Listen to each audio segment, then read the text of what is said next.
our panelists. So first, I have Mr. R. Vasudevan, who is the chairman, promoter, and founder of Vascon Engineers. Vascon has built some of the iconic residential properties in Pune, but they do a lot of commercial industrial buildings also per se. Many of the Thai Charter members, they stay in Vascon Paradise.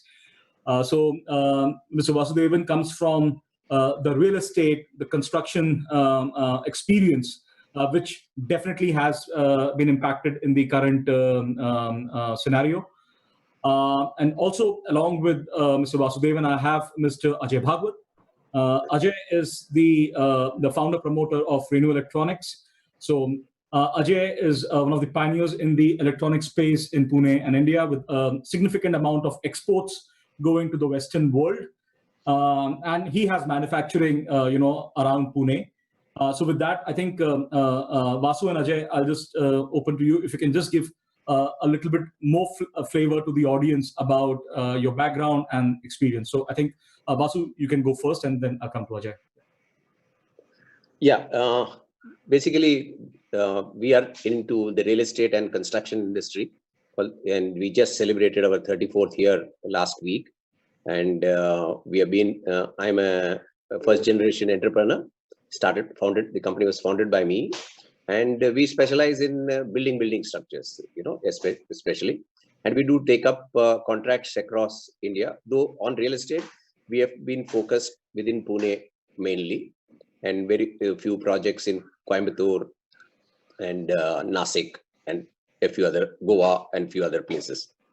So that's the background of the company. We have a strength of more than 800 people. We have a subsidiary which manufactures clean room and clean room partitions, which also caters to the pharma industry. And we have investments in hotels, and these were investments made during our construction period when we were developing the project, and we have those investments as well. Thank you. And Sure. Sorry, Vasu. Yeah, no, that's it, basically. Thank you, Vasu, for the introduction. And Ajay, I move to you. Please go ahead. Yeah, good evening, everybody. Thank you, Rahul.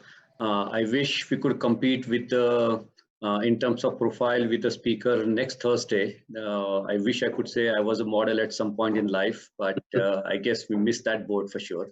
But we are a company specializing in electronics. We started off as a company manufacturing products in factory automations, or products go on various machines.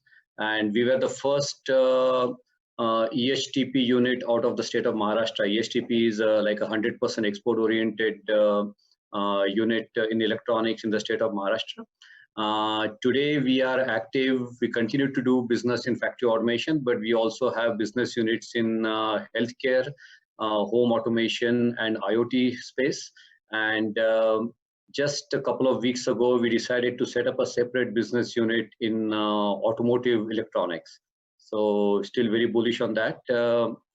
We are end-to-end products company. So we define our own products, do all the design, development in-house, and also manufacture in-house. So we are primarily, we call ourselves a products company, doing business all over the world. We have our own offices in the US, mainland Europe, in Germany, and in Singapore, from where we sell our products to the global market. In the last 4 or 5 years, we have also started focusing heavily on the domestic market, and that's going quite well, I must say. That's all about us. Thank you, Ajay. Sorry, excuse me. And I'll be moderating the session here. And briefly about myself, I co-founded a renewable energy clean tech company called Sunshot Technologies. That's recently been acquired by a Singapore-based private equity firm. I've been in the clean tech space for almost 10 years. And primarily, the business model is providing distributed energy solutions like on-site solar power plants, biomass-based thermal energy, energy efficiency, etc., on an energy as a service model. That is, the customer need not put the capex. We do the investment, and on an off-balance sheet basis, they get savings, on the go.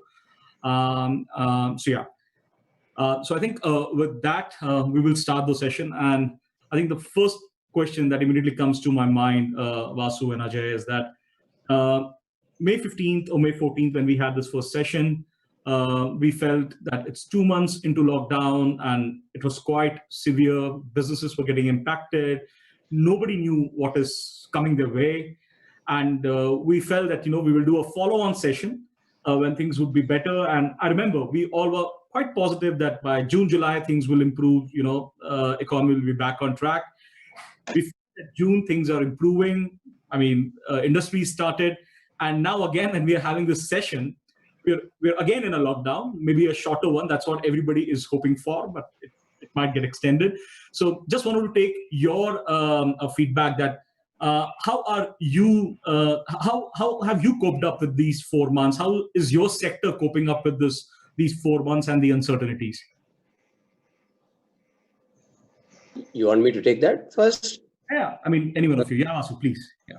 Yeah, we are 4 months into lockdown now, and I think the situation is about the same as it was in the beginning, though there was a slight spark in between, and things look bleak again.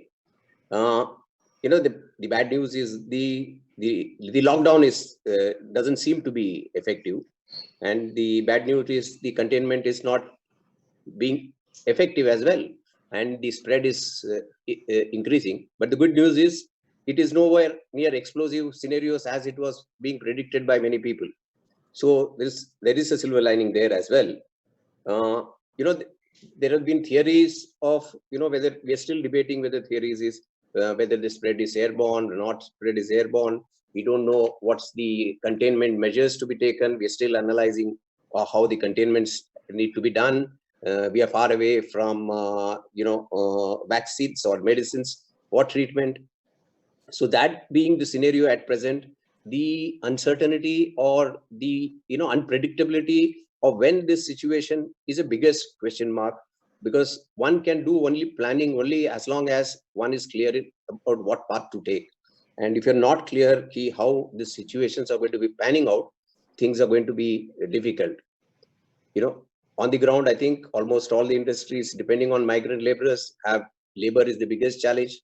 We had the pre-COVID days, we had about 4,000 plus labor across our various sites. And when the shutdowns was lifted and we started remobilizing some of the laborers we had retained at site. So we were quite happy to have touched close to midway mark of about 1,800 to 2,000 people. But then again, the second lockdown, we don't know in the next 10, 15 days, how we're going to support, sustain these people at site, how things are going to go further. This is one side of the challenge, which is the operational part. The second side of challenge is the financial. The last 4 months have been tough in terms of collections, situations, liquidity being quite tough, especially for people who are putting money on expansions or putting money on taking a decision to buy a new premises, which are high value items in their list.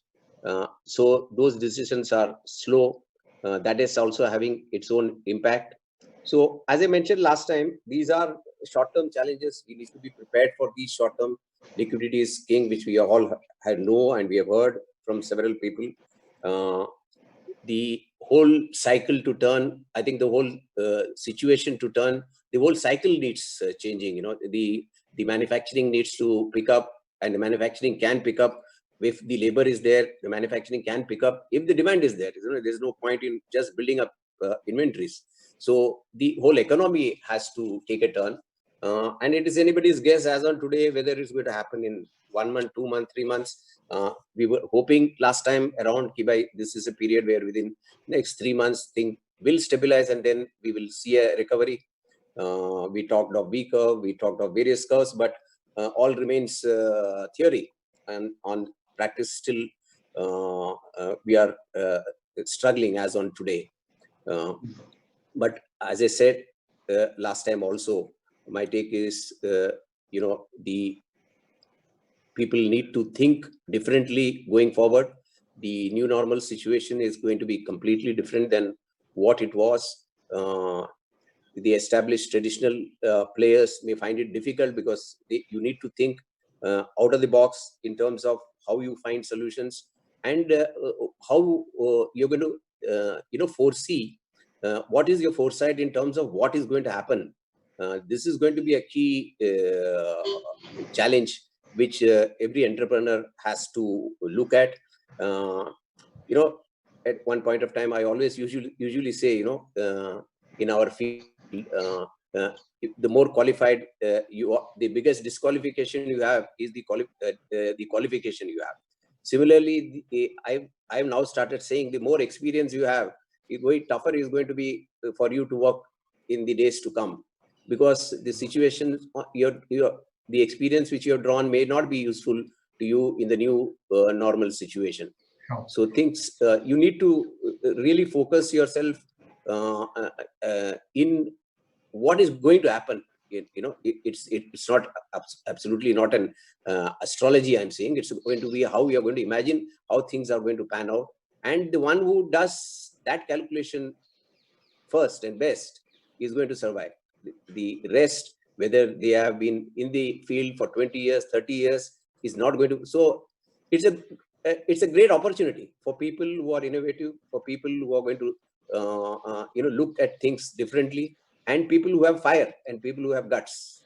So these are things which are going to be making a big difference for the days to come, is my take on.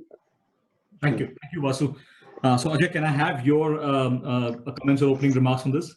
Yeah, so in May when we talked, things look pretty bad. Most of April, the factory was shut down. And like I said then, that we have seen many ups and downs in business in the last 30 years, but we had never seen the whole factory being just shut down and you can't do anything at all. That was highly unprecedented. We have had a fairly upbeat time after that. We got permission to start delivering products to the essential services, essential goods industry around beginning of May, and we started shipping products. We in fact had some products shipped to Germany and US, which were going on medical equipment and agricultural equipment and so on. And domestically also, we got permission to start operating our Gotaude factory, which is outside of the city limits. The challenge really was how to get the labor to reach there, how to get the people to reach there. But over a period of time, by end of May, our Gotaude factory had started working at almost about 80+% capacity. And the Baner factory is still operating at around 50% or so. But by middle of June, we were able to bring both of them up to speed. The real challenge was that of supply chain. The supply chain was a bigger issue. In fact, I was pleasantly surprised that we did almost 62% revenue compared to same time last year by end of Q1. And what's interesting is that the business has really turned around, and if we can manage to build a capacity, we can actually grow almost 20 to 22% by the end of Q2 compared to same time last year. So what I'm saying is that the industry demand has picked up quite a bit literally in the last 3-4 weeks. Not only that, there are a couple of things I think we did quite well, which is capitalize on what can we do in the current situation. For example, we built electronics for ventilators. And all of a sudden, about 8 or 9 companies in the country are using our electronics on their ventilators. And as those orders are picking up, all of a sudden, our business is picking up. Similarly, we did some, what I'm saying is during the real downtime, we found that continuous innovation and continue to look for opportunities kind of work very well for us.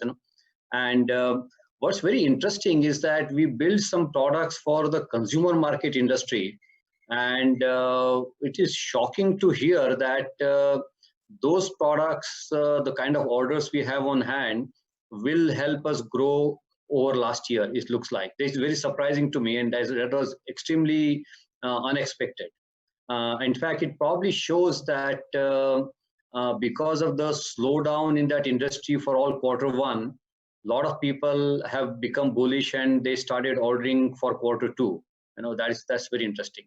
The real challenge, of course, has been supply chain. So, and of course, getting people to come back. We still have a few people that could not come back and join the office in time when the business was ramping up. And just as we started doing well, the second lockdown, that happened on Monday, started the stricter one. Fortunately, we have permission to continue the factories, but not all people can travel to the factory. So we still had about 15% absenteeism in Ghotode and almost 25 to 30% absenteeism in Baner, because we could not get passes issued for contract people. So we could easily allocate issue passes for travel for our employees, but the contract workers, we could not issue that. That problem has been sorted out today. So I expect that from tomorrow again, we'll have fair amount of attendance on the factory. The collection has been a challenge, especially in the domestic market. So again, we had to be very innovative. We actually, for the export customers, we were able to generate some cash out of them by giving them more discounts for immediate payment and things like that.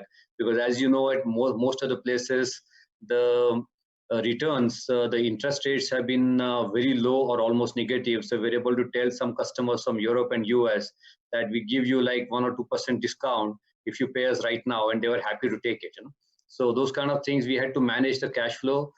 We had to bring in a lot of cash also from the entrepreneurs, from the founders, to make sure that we let people know that things are all right, because people hear all sorts of things around them, and their morale is very important for our success.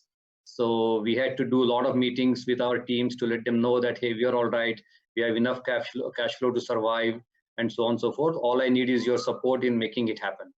If you continue to do like the way we are thinking in Q2, I think things will start coming back to normal pretty soon, is what I think. Great. Thanks, Ajay. I think there is another topic that I like to cover later, is the whole China situation in manufacturing, but we'll talk about it later, Rahul.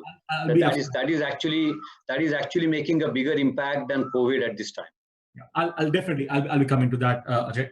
I think the second is I'll quickly. I know as entrepreneurs, we shouldn't be depending at all on the government, but right now what is happening is the role the government is playing.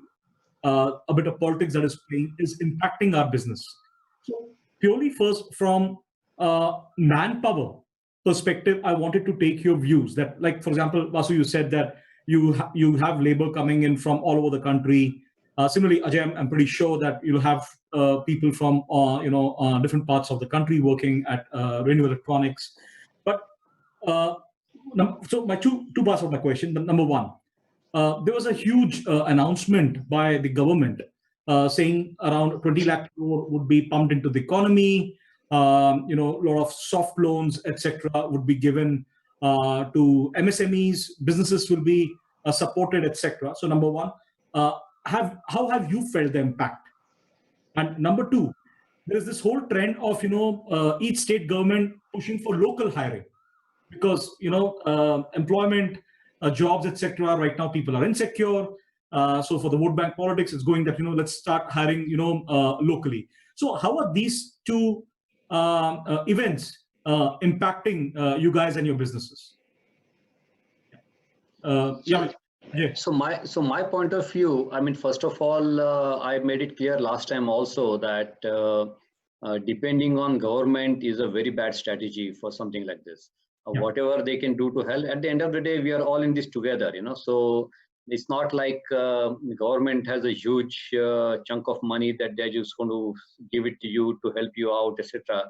That's not a good strategy for a good entrepreneur. I think we should. In fact, I would look at it the other way. I mean, what can we do to help the government to fight this kind of thing? But it's easier said than done. But for us, it was surprising that. After the announcement was made, one one fine day, we just got a letter from the bank that we just increased your limits by additional some crores of rupees, that you can actually use that. And it was surprising because the bank doing it on their own was interesting, So it's obviously they call it a working capital term loan. And what's interesting is that we did not have to do any additional documentation, no stamp duty, nothing to avail of that loan. So it increased our limits, and that helped for sure. In fact, we had a situation where there were a couple of LCs that were open that had to be paid, and the bank said, no, all right, don't pay them. We will take care of it directly, and we'll add it to your working capital term loan. So that worked out very well for us. That's one thing. Now we've also, we haven't used it a whole lot as yet, but apparently we can actually go to some of the large companies which owe us money and say that we belong to the what's called as the MSME category, and they're supposed to pay us in 45 days, and their banks are supposed to help them. We haven't used it a whole lot yet, but I know some of our minty companies have actually used that, and they've gotten money out of some of the larger companies. And the larger companies have gotten money from the bank to fund this. Something that I don't know how it works. But at the end of the day, what we see is some of the investments that are being made. Slowly, we have seen the impact of that. Like I talked about ventilators, I talked about some other medical equipment, some agriculture. Surprisingly, agricultural investment. What I did not realize is that the package also talked about funding or modernization of agricultural industry. And we see a lot of opportunities, business coming our way, customers trying to buy our IoT-based products for the farming industry, and control products that go into off-highway vehicles in the farming industry. That business, as we are starting to see good orders in that area. So I'm sure it's the impact of government trying to pump in some money and trying to see whether we can mobilize it. I'm not expecting miracles out of it, because like I said, at the end of the day, whatever the government does is going to be limited. But whatever we can do from our side is, I think we have to just keep our eyes open and grab the opportunities, in my opinion. Sure, thanks. So what's your take, Vasu, on this government intervention and the whole thing about hiring local? I completely agree with Ajay in terms of dependence on government. It's a long shot that one should not depend on. This has been our approach right from the beginning. If at all it comes in, take it as a bonus, but never plan or strategize that type of support you're going to get. Having said that, Ajay seems to be in a much happier situation and seems to be in a situation where banks are chasing him. But that's not true in our industry. We are not in an MSME category either. And especially, you know this statement, banks follow people who don't need money. So Ajay doesn't need money. Ajay, you can divert some to us. I wish you're right, Vasu. So ours usually both real estate and constructions are considered to be industry which are barred, which are like you can say untouchables. So it's a tough situation for us. But having said this, we did get the additional facility, what Ajay mentioned, which was a sanction across across all the industries. So these are 10 to 15% or so. We got additional working capital limits sanctioned, and it took some time for disbursement. But it did happen. So on that ground, yes, the one step which the government really announced did happen, but we are not in touch with no other impact has happened to us, either positive or negative, in terms of liquidity flowing into the system or not flowing into the system. Yeah. So I'll add one more thing, Rahul. Another interesting thing that happened. I told you about some of the business in the consumer market industry, and we needed to in order to capitalize on that, we needed to increase our LC limits by about 20 crores. Okay. So what I talked about, the additional money that bank allowed was basically working capital term loan. But what's interesting is that the bank wasn't willing to take the incremental risk. That was very interesting, that they were happy to disburse that working capital term loan, but taking the additional risk is something the bank was not willing to do. So we decided to basically convert some of our working capital by paying it off to, and then the overall limit, the overall risk that they wanted to take on industry. And I had a meeting with the general manager of the bank, and he essentially said that we are happy to continue. We understand the challenges, but this is not the time the banks will be taking incremental risks. That is also very interesting. So if you have opportunities that require a lot more funding, bank would not be the right place to go to, because they're also being very cautious. They have their backs against the walls. So incremental risk may be a challenge for them as well. So there's another thing that I just wanted to point out. Sure. Thanks, Ajay. I think Ajay and Vasu, I'll just move to a slightly separate topic that was about the whole China impact, which I think we should discuss. Those not exactly related to COVID. Just to give a perspective, like I think what we're reading in the news that especially automotive sector, then electronic sector, and definitely even our sector, power sector. Traditionally, these sectors have been quite integrated with China with respect to supply chain and procurement of material. Somehow now, when we are looking at the reports as well, with the West becoming a bit adversarial with China, the hope was that a lot of this manufacturing, especially in the electronic space, would come to India, but looks like mostly it has gone to Mexico, Taiwan, and Vietnam. And when I'm talking to many of my peers in the power or the renewable energy sector, I think it's like a whammy after whammy. So last year the economy was not doing very well. Then there were regulatory issues in the power sector, which went on till Jan Feb, and then you had this COVID. And moment there was a lockdown getting over, you had the skirmishes at the border, because of which the sentiment has gone negative, and now the government is making announcements that you can't import. And so what is happening is that many of these businesses are almost on the verge of collapsing. So here I wanted to just check with you, especially Ajay, because you mentioned that more than COVID, this factor is also impacting businesses quite heavily. So what's your view? What is happening here, and how should we as entrepreneurs, prepare for it? Yeah. So actually, it's interesting that there have been supply chain problems in any case. So last time also I mentioned that even if we started the factory, we still depend on supply chain bringing the parts in to be able to manufacture, and then also depend on our shipping companies to ship the products out. And so you're dependent very heavily on logistics and supply chain. Now, no matter what, we are a manufacturer in India. Our components come from all over the world, and the world includes China, and we are also dependent on certain parts coming from China. So the challenge was in January, February, March, there were lockdowns in China, and getting parts out of China was a problem. So we actually suffered then. And then this year, when things started working all right, all of a sudden we had this challenge with the challenge in Ladakh, and there were a lot of anti-China sentiments around.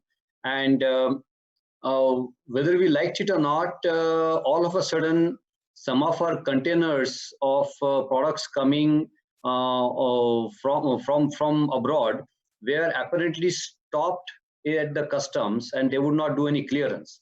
Now, keep in mind that we have actually open purchase orders, so customers are waiting, and most importantly, as there are delays in customs, we have to pay our vendors, and also we can't get away from paying the vendors. So this was a huge challenge, and especially if there are any products that have country of origin as China, they stopped at the customs borders, and it was a big challenge for us. I actually had a chat with the Commissioner of Customs, and they said, yeah, we are not at war with China.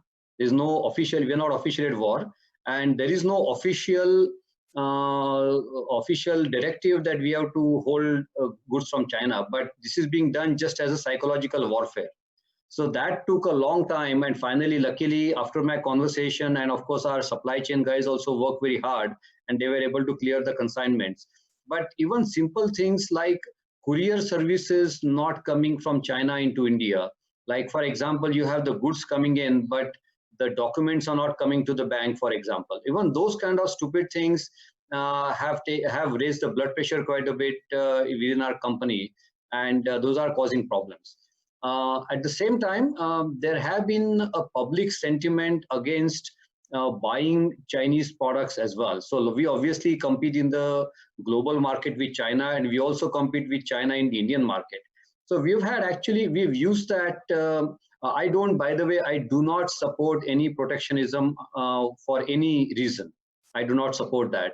But whenever, we actually have been very vocal. We had a campaign that told all our customers that we are a domestic manufacturer. We manufacture everything in India, an Indian-owned multinational company. So we should actually use that to our advantage and try to get customers who thought this was, for whom it was important.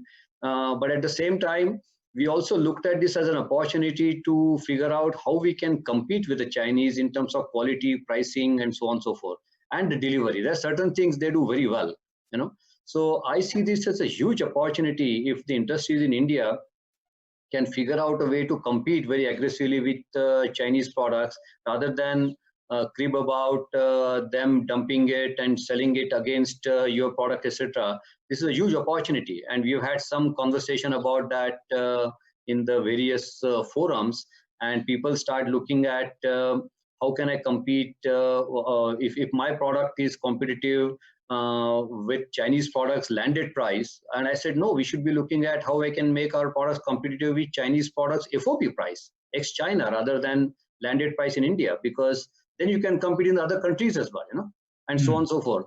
I think we have seen pretty interesting opportunities, and I have been able to sensitize our business units and our engineering to look at it this way, and also our manufacturing people, that how can we, what is it that we can do to identify the gaps in order to be competitive worldwide, not just within India. Sure. And we think that, I hope that the whole ban China thing will eventually slow down and things will come back to normal, because you can't, it's not just one country. You could actually say ban, and pick a name, like ban Vietnam, ban Hong Kong, ban Singapore, and even then our supply chain will fail miserably, because no matter what, we are dependent on every country when you look at a global supply chain. Yeah, so you can't do that overnight. You have to have a strategy, you have to have a long plan. And I was very happy to see our supply chain people put together a list of the parts that we get from China and look at plan B, etc., etc. All these I considered as pretty interesting opportunity to grow as a company rather than like a short-term disruption. Sure. Thanks. So that's my view. Thanks, Ajay, for that. Vasu, I think I'll move to a different question because we are running out of time. And this is about the EHS, or the Environment, Health and Safety norm of teams, workers, employees working in a factory, working at a construction site. And I'll tell you where I'm coming from. That many of the entrepreneurs are even scared now to open the offices, simply because it takes a lot of bandwidth to sanitize it, to manage it, and if unfortunately you get a case because you're not able to control it, you have an absolute added headache.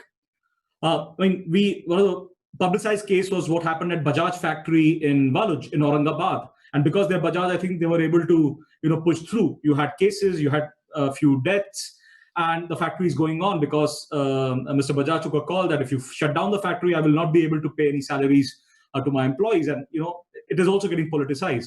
But I think practically, for our kind of businesses, how are you managing the health and safety of teams at site, at offices, etc.? Yeah, Vasu.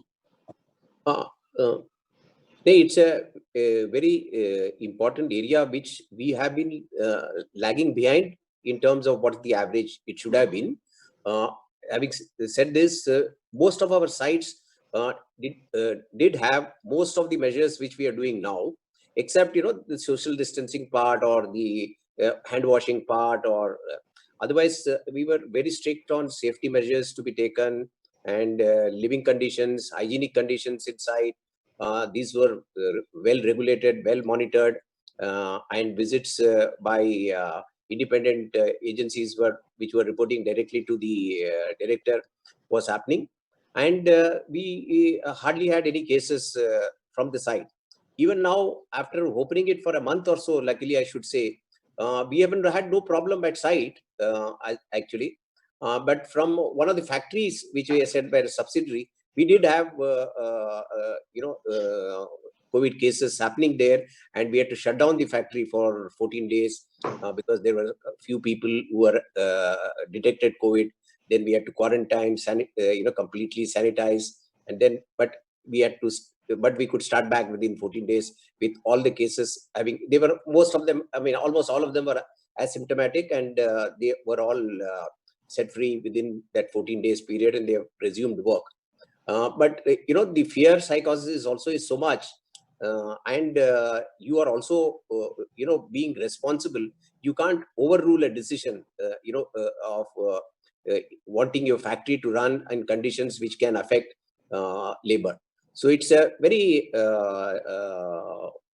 challenging situation where human approach needs to be there, and you need to be more careful in the present scenario, and you have to face these challenges and keep working.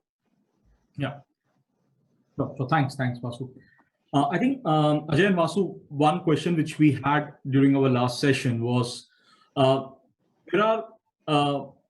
are few functions or activities that businesses are too used to, face-to-face meetings.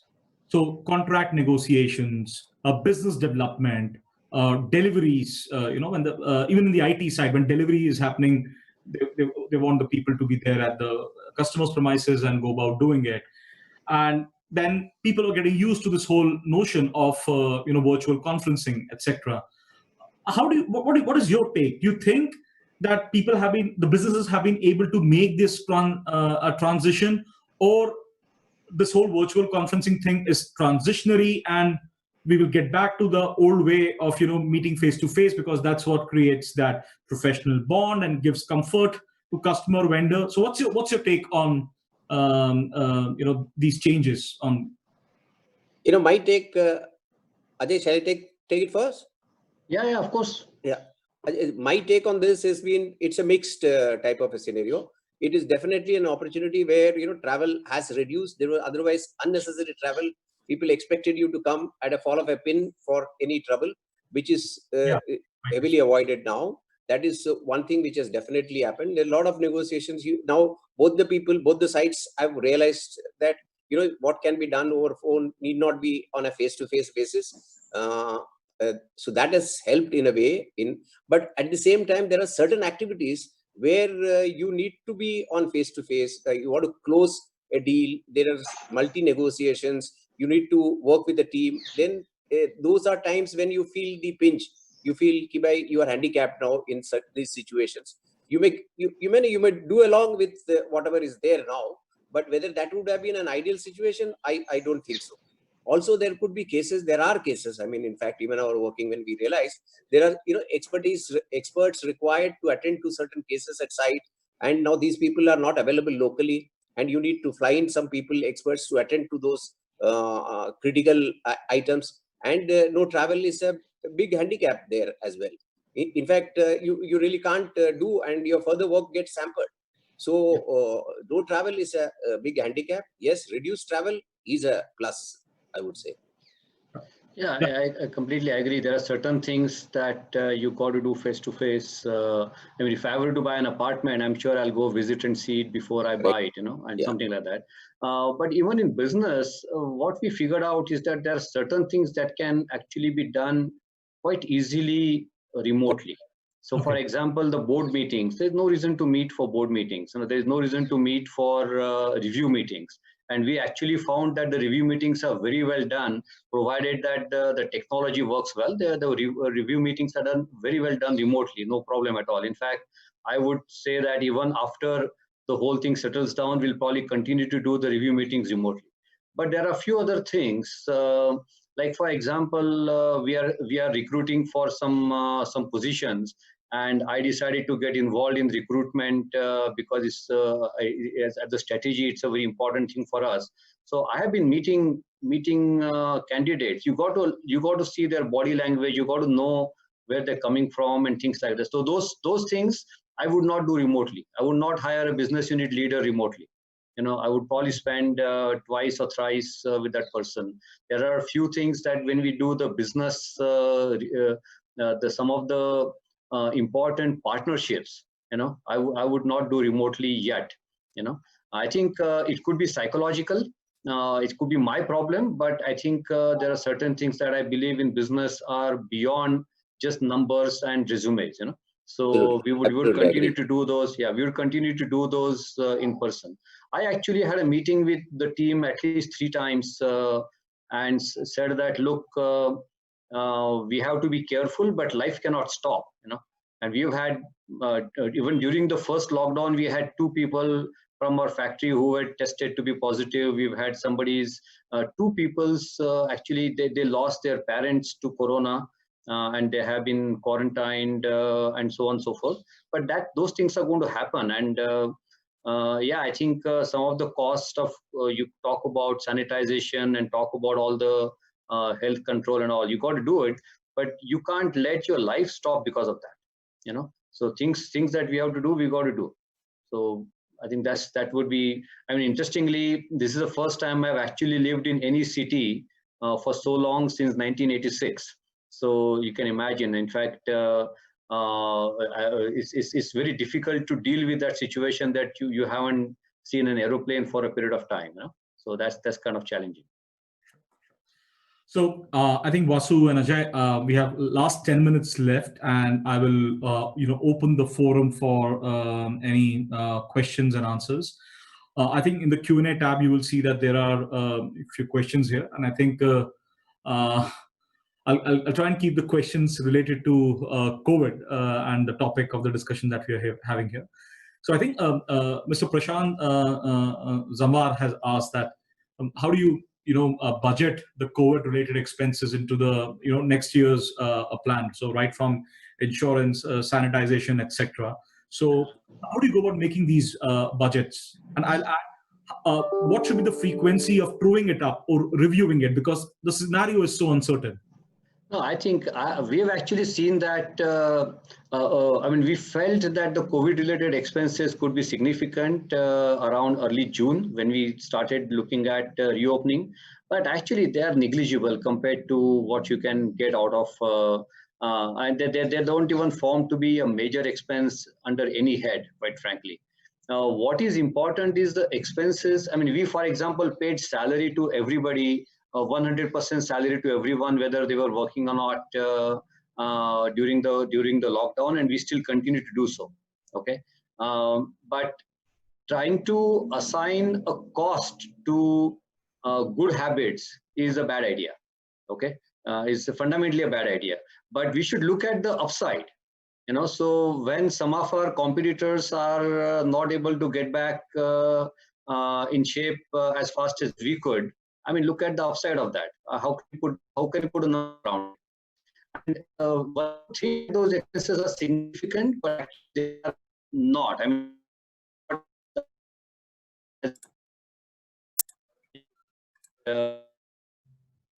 5 minutes and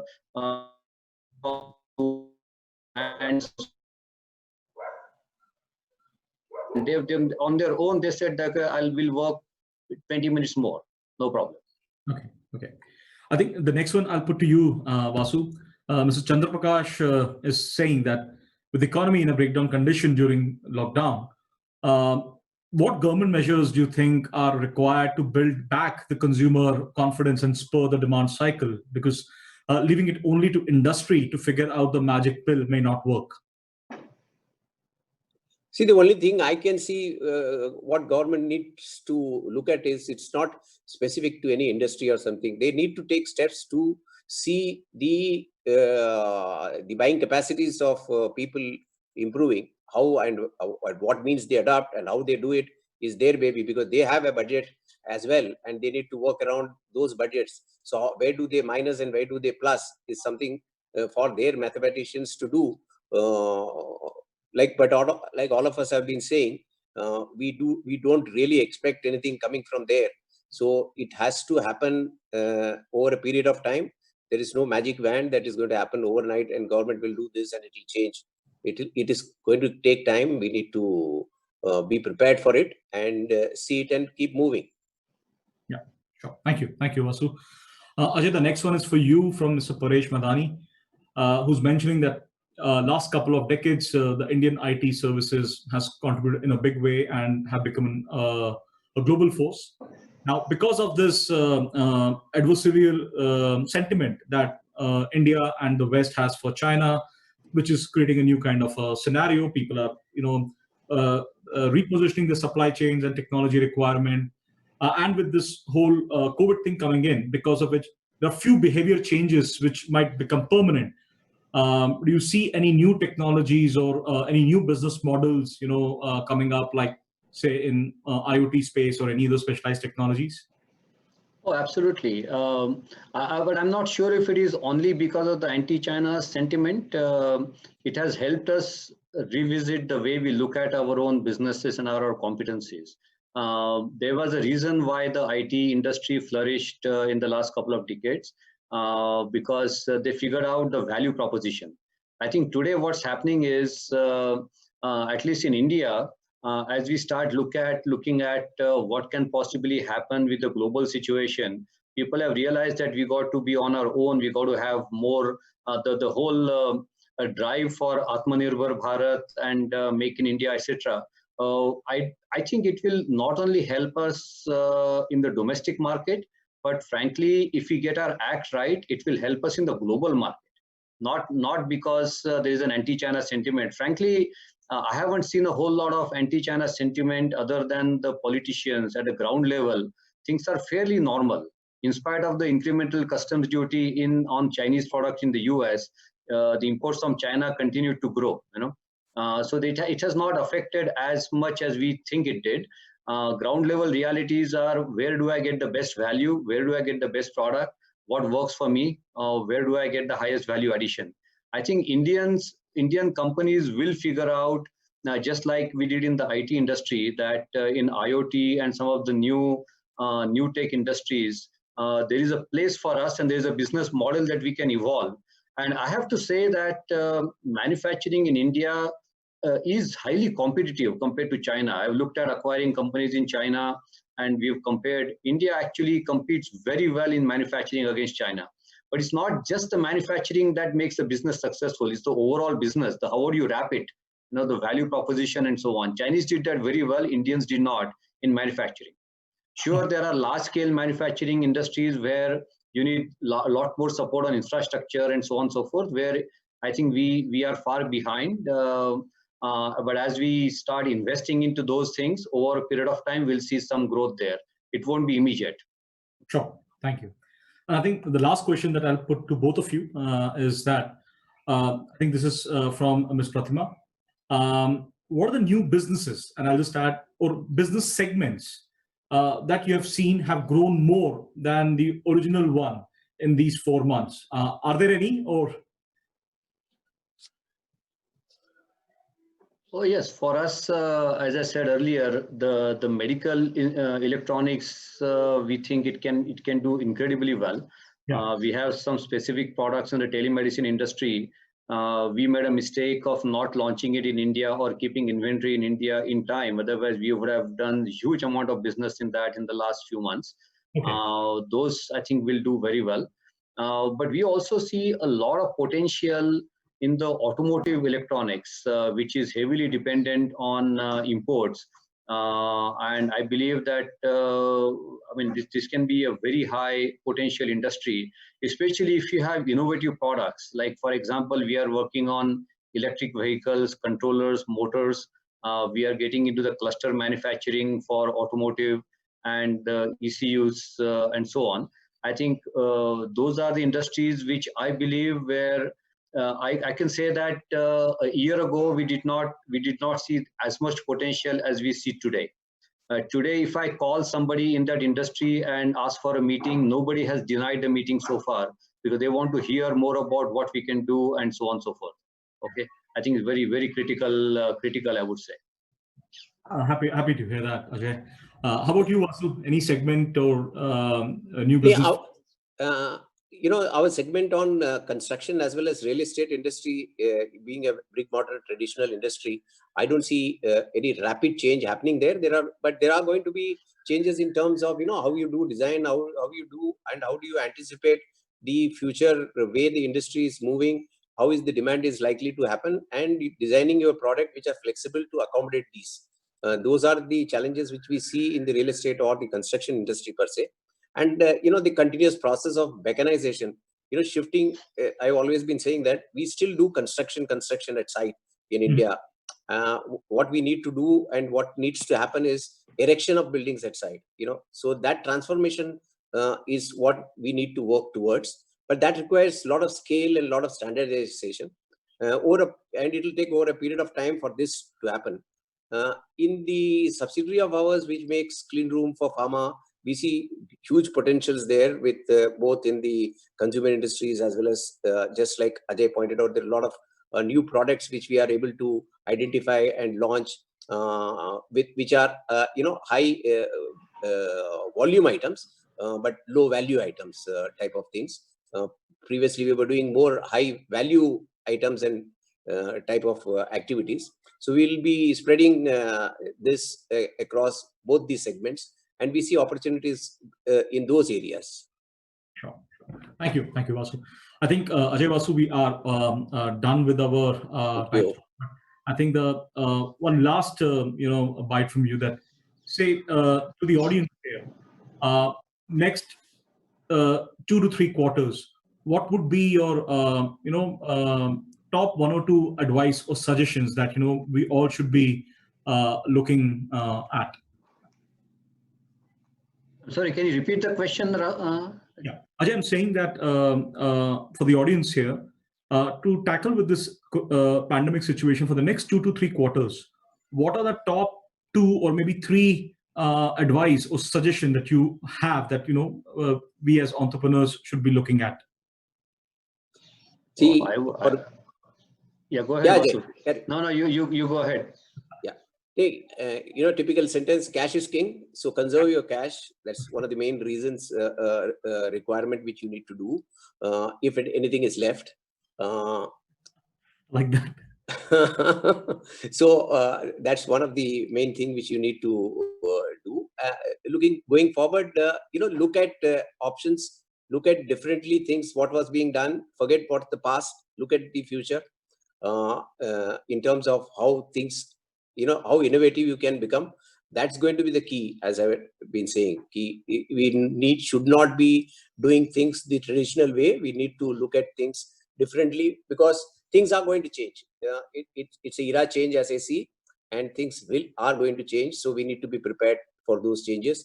Till you understand that, please don't do anything. It's better than trying to dabble unless you are clearly understood and carved out a path for it. Not be adventurous in this time. Yeah, Ajay, how about you? No, for us, I think now my take is like Vasu said, cash is important. However, what happens is most entrepreneurs have heard it so many times and yet haven't done anything tangible to effect it. So saying it is so. This is a good time to reflect on how you did business and what could you have done differently. And like I said, you pick up some good habits in bad times and want to stick to them. It's very, very important to learn from what could you have done differently to avoid the kind of situation you got yourself into. For example, did you really conserve? I mean, this is time to reflect on, are you doing it the right way? Did you conserve cash in the past? Did you keep some cash aside? Did you see any runway ahead of us, etc., etc.? That's one thing. Second thing, I would say that this is a time to innovate on the business models as much as you possibly can. So there are a lot of things emerging. When we started business, we used to have this incredible knack of looking for opportunities. But as you become a mature business, that knack of looking for bigger opportunities goes away, because you think like you need to be structured, you need to have processes for everything, but you lose the entrepreneurial kida that you had, when you were younger. I think this is the time to see, hey, what would I have done differently had I been 25 years old, and see why would I not do that now, that kind of a thing. And third, and very important, this is something I realized, because as I said, I've been looking for building the team and rebuilding some of the leadership teams. So I found that there are two things that I found, that in the bad times when we were working from home, it was completely clear who were the right people that you should go along with and who were not. So there are people who work literally 24 hours in the bad time. They belong to the company. They have a great sense of belonging. You identify them. And there were some who gave excuses like, my laptop wasn't working, I didn't have telephone or whatever, and those kind of things. So you know who are the right players for you. But very importantly, I found that a lot of good talent is available that we should focus on trying to build our teams, especially as we are building new business units. It's very important to keep looking for that. There are interesting opportunities that you should be looking at in the next 2 to 3 quarters continuously. That's what I would say. All right. I think, yeah, thank you very much, Ajay and Vasu. Few of the insights and advice from you are, very, very useful. It makes us also reflect, and I hope that the audience here also had a good educative session. With that, Rashmi, I think we are done with our session.